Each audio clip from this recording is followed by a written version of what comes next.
Assalamualaikum warahmatullahi wabarakatuh. Alhamdulillah alladzi bi nikmatihi tatimmus shalihah.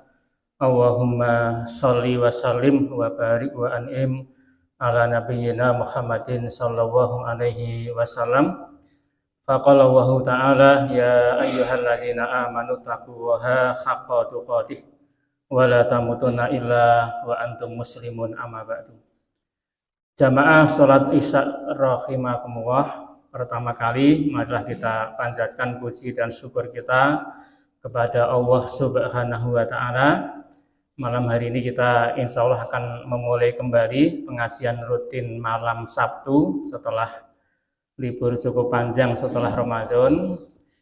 Insya Allah nanti kedepannya kita akan bermajlis seperti ini dan durasi waktunya hanya singkat, insya Allah 15 menit saja seminggu sekali. Mudah-mudahan walaupun waktunya singkat kita dapat mengambil faedah dari firman Allah Subhanahu wa Ta'ala ataupun dari hadis-hadis Rasulullah Shallallahu Alaihi Wasallam. Malam hari ini saya akan sampaikan satu hadis, yaitu riwayat dari Imam Bukhari, di mana di hadis ini dikisahkan ada sekelompok sahabat, salah satunya adalah Khabbab bin Arad. Mereka sowan menghadap Rasulullah Shallallahu Alaihi Wasallam karena saking sudah beratnya mereka menanggung penderitaan gara-gara disiksa oleh orang-orang kafir Quraisy. Orang kafir Quraisy di Mekah menyiksa para sahabat, sebabnya hanya satu, karena mereka masuk ke dalam agama Islam. Saqauna ila Rasulillahi sallallahu alaihi wasallam wa huwa mutasawwidun burdatan lahu fi dzilil Ka'bah. Khabbab bin Arad mengisahkan, kami mengadukan kepada Rasul. Saat itu kami menemui Rasulullah ketika beliau sedang berbaring berbantalkan sorban yang dilipat di bawah naungan Ka'bah. Jadi ini ceritanya mereka bertemu Rasul di samping Ka'bah. Fakulna, maka kemudian kami mulai mengadu kepada Rasulullah. Ala tastansiru lana ala tada'ulana. Ya Rasulullah, mengapa engkau tidak minta kepada Allah agar kita ini segera diberikan pertolongan? Maka mengapa jenengan tidak berdoa kepada Allah biar kita lepas dari penderitaan ini? Ya. Karena latar belakang para sahabat menyampaikan seperti ini, memang banyak dari kalangan sahabat ini menghadapi siksaan yang luar biasa. Bahkan para sahabat yang berlatar belakang orang kaya, bangsawan sekalipun, mereka disiksa keluarga besarnya sendiri. Misalnya Mus'ab bin Umair.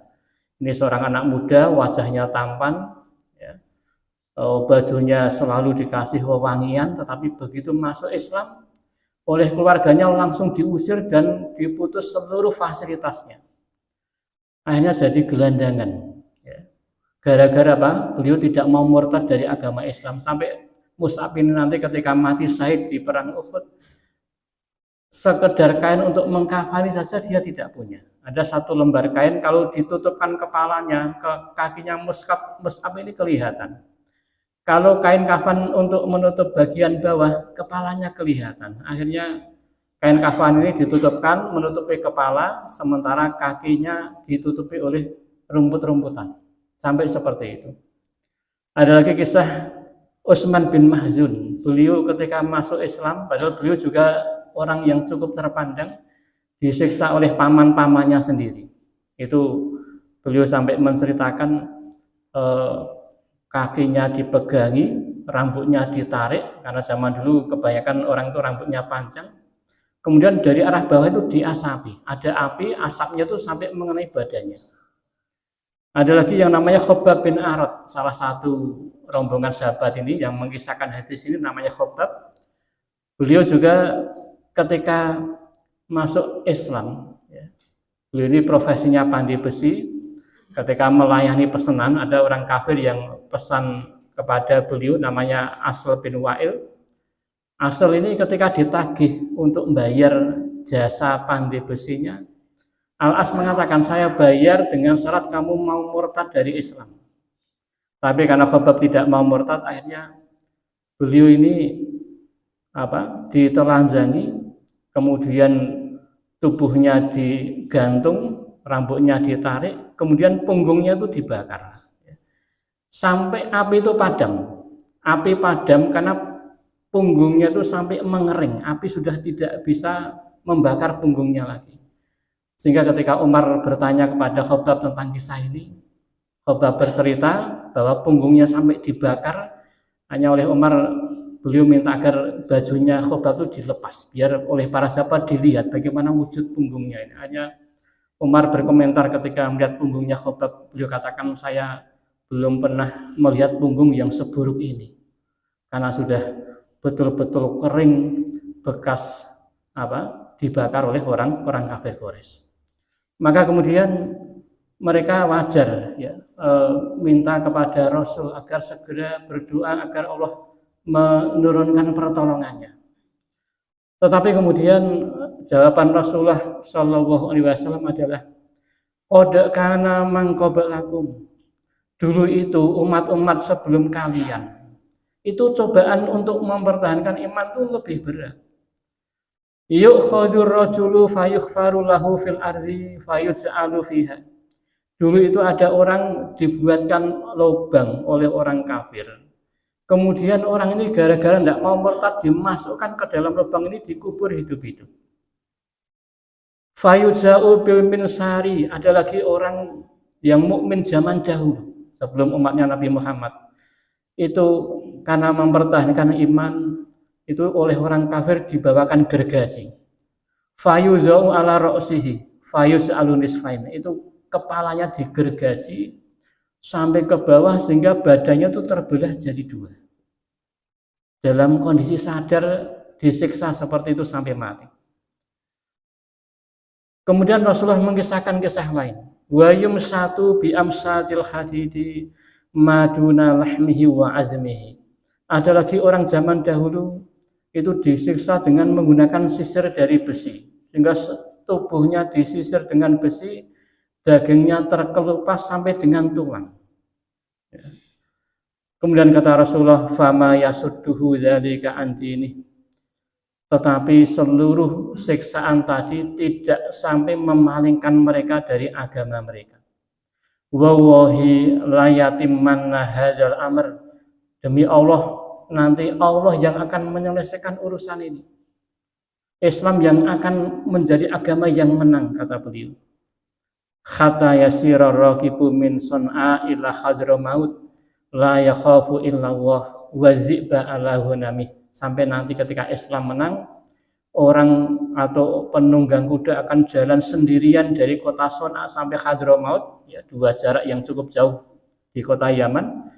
Tidak ada yang ditakuti lagi, kecuali hanya takut kepada Allah dan takut jangan-jangan nanti kambing yang dia bawa dimakan oleh serigala. Maksudnya adalah Islam ketika sudah menang, tidak ada orang kafir yang berani mengganggu lagi, sehingga orang berjalan sendirian pun tidak akan takut. Ya. Dan ini sudah dibuktikan ketika Rasulullah menaklukkan kota Mekah. Mekah menjadi negeri Islam sampai hari ini, sehingga seluruh jazirah Arab hampir semuanya masuk ke dalam agama Islam. Kemudian Rasul menutup sabda beliau, walakinnakum tastajilun, tetapi kalian ini kaum yang tergesa-gesa untuk mendapatkan kemenangan dari Allah Subhanahu wa taala. Kesimpulan dari hadis ini adalah bahwa namanya orang kalau sudah menyatakan diri beriman kepada Allah Subhanahu wa taala, pasti dia akan diuji keimanannya. Tidak mungkin kita ini sampai ajal hidup dalam kondisi tanpa diuji oleh Allah Subhanahu wa taala. Dan ujian masing-masing orang berbeda-beda. Tadi para sahabat diuji dengan siksaan yang sedemikian rupa untuk membuktikan apakah betul mereka beriman kepada Allah atau tidak. Makanya dalam surat Al-Baqarah ayat 214 Allah berfirman, am hasibtum an tadkhulul jannah walamma ya'tikum masalul ladzina khalau min qablikum Apa kalian ini mengira masuk jannah? Padahal belum datang kepada kalian ujian seperti ujian yang menimpa umat-umat sebelum kalian. Ini ayat juga ditujukan kepada kita. Jangan sampai kata Allah, kalian mengira sudah aman pasti masuk jannah, padahal kita ini belum menerima ujian seperti ujian yang diterima umat sebelum kita. Maka kemudian di ayat ini Allah menyebutkan 3 jenis ujian yang akan ditimpakan oleh Allah kepada kita untuk menguji keimanan kita sehingga nanti kita dinyatakan layak masuk surga. Firman Allah berikutnya dalam ayat ini adalah masadhumul ba'sa. Nanti orang-orang terdahulu sudah menimpa kepada mereka ba'sa, penderitaan, wadzarra, dan kesulitan atau penderitaan, wazulzilu, dan mereka diguncangkan dengan berbagai masalah. Jadi dalam ayat ini Allah menegaskan ada 3 jenis ujian keimanan yang akan ditimpakan kepada umat-umat Allah Subhanahu wa taala untuk menguji keimanan. Yang pertama ba'sa, nomor 2 dzarra, dan yang ketiga wazulzilu, diguncangkan dengan berbagai macam ujian. Apa makna ba'sa? Syekh Abdurrahman As-Sa'di dalam tafsir Karimir Rahman beliau mengatakan maksud dari al-ba'sa dalam ayat ini adalah al-faqr, kefakiran. Jadi ujian pertama yang Allah timpakan kepada hamba-hambanya adalah ujian kefakiran. Ujian disempitkan rezekinya oleh Allah Subhanahu wa taala. Maka ini jenis ujian pertama untuk menguji kualitas keimanan kita kepada Allah. Apakah kita sabar atau tidak? Apakah kita tetap bertahan mencari rezeki yang halal saja? Tidak tergoda mencari yang haram. Ini ujian yang pertama. Kemudian ujian yang kedua dalam ayat tadi wadzarra, penderitaan. Maksudnya adalah kata beliau al-amradhu fi abdanihim. Berbagai macam penyakit yang akan ditimpakan Allah kepada badan kita. Ini ujian kedua. Maka kalau ada orang muslim menderita penyakit sudah bertahun-tahun tidak disembuhkan oleh Allah, maka ini bentuk ujian yang kedua. Bahkan sangat mungkin orang itu akan membawa penyakit sampai dia mati. Sehingga ujian dari Allah ini bisa jadi akan melekat pada diri seorang hamba sampai dia ajal. Orang diberikan penyakit tertentu sampai mati dia bawa penyakit. Bahkan penyakit itu sebagai wasilah sebab dia ajal menghadap Allah Subhanahu wa taala. Ini yang kedua, yaitu berupa penyakit. Kemudian yang ketiga wazulzilu, diguncangkan, maksudnya diguncangkan dengan berbagai masalah-masalah di dunia ini. Mungkin dengan kehilangan keluarganya yang terlebih dahulu dipanggil Allah, mungkin dengan hartanya diambil oleh orang lain dan sebagainya. Ini 3 macam ujian sehingga orang baru bisa dinyatakan layak masuk jannah bukan hanya setelah dia sukses menjalankan perintah atau sukses meninggalkan larangan, tetapi dia juga harus sukses yang nomor 3. Setelah sukses menjalankan perintah, sukses meninggalkan larangan, yang ketiga dia harus sukses menjalani berbagai macam ujian yang diberikan oleh Allah Subhanahu wa taala. Tidak hanya kita, Rasulullah Shallallahu alaihi wasallam sekalipun beliau juga dapat jatah musibah yang disebutkan dalam ayat ini. Ujian kefakiran. Kalau kita lihat sirah Rasulullah sendiri, dominan kehidupan Rasul sejak lahir sampai ajal, dominan kehidupan beliau lalui dengan kondisi kesempitan rezeki. Bahkan ketika menjelang nikah umur 25 tahun, ketika Maisarah bertanya kepada beliau kenapa belum nikah, jawaban beliau sederhana, karena memang beliau belum punya cukup modal, belum punya cukup harta untuk menikah. Setelah menikah pun juga seperti itu, kefakiran. Beliau juga menjelang ajal diberikan penyakit sehingga sakit itulah yang membawa beliau wafat, ajal menghadap Allah Subhanahu wa taala. Beliau juga diuji dengan berbagai macam ujian. Beliau ini punya 7 putra dan putri. Putranya 3, putrinya 4. Sepanjang hidup beliau 6 kali mengantarkan putra dan putrinya ke makam untuk memakamkan anak-anak beliau. Bisa kita bayangkan, punya 7 anak, yang 6 itu wafatnya mendahului Rasulullah. Sudah 6 kali bolak-balik untuk menguburkan putra dan putri beliau. Karena ketika beliau wafat, hanya satu putri yang masih hidup, yaitu Fatimah. Itu pun nanti sekitar 6 bulan setelah Rasul wafat, baru Rasul juga wafat menyusul Rasulullah Shallallahu Alaihi Wasallam. Ini beberapa ayat Al-Quran, hadis-hadis Rasul, mudah-mudahan sebagai motivasi bagi kita semuanya untuk tetap istiqomah, karena satu-satunya modal selamat di akhirat nanti adalah harus membawa iman kita kepada Allah dan dibuktikan dengan amal soleh, takarub kepada Allah Subhanahu wa Ta'ala, dan sabar menghadapi berbagai macam ujian yang tadi sudah disebutkan dalam ayat dan hadis Rasulullah Shallallahu Alaihi Wasallam. Saya kira demikian, mudah-mudahan ada manfaatnya.